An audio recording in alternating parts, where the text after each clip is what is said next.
In the beginning of the program, three principal data classes are shown, which are the material, load, and its subclasses point load and uniform load. The material class contains construction material characteristics such as Young's modulus, as well as the allowable stress, which both have a major role in structural analysis. The load class serves as the base class for any type of load, whereby point load denotes the application of a concentrated force on a designated position on the beam, and the uniform load represents a uniformly distributed load acting along a length of the beam. Thus, these load classes can be invoked for realistic simulation of the actual structural condition. Next is the beam class. It serves as the core of the program. This represents the physical property of beam, its material, length, and cross-sectional dimensions, as well as the loads that are applied to it.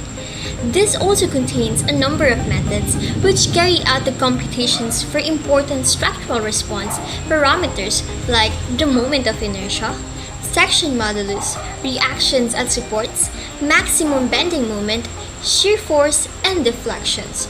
There are also other classes such as stress analysis, which checks if the stress on the beam is within safe limits, and display, which shows the beam parameters and analysis results.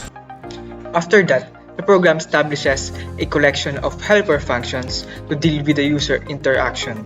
GetMaterial and GetBeam are functions where the user is presented with the material selection menu, and user inputs are collected for the definition of a material and for a beam. This process includes input validation and unit conversion where necessary. The getLoads function enables users to add various loads to the beam, which asks the user for the type, magnitude, and position, and integrates them into the beam's load list. Later on, the program will define functions for handling outputs. In this case, the display result functions carries out the complete analysis on the beam by calculating and printing values, such as the maximum moment, shear, stress, and deflection, with a safety factor.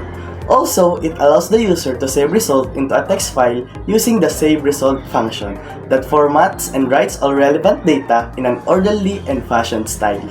The application is then controlled by a main menu loop and displays different functions for use. This is given as display help and display credits. The main function is driving the program, which expects the menu to be presented to the user all the time. And that's when the system reacts to the input from the user so that new beam analysis can be made, or even exit the program. Lastly, this main loop will run when the script is executed directly by checking if name is equals to main.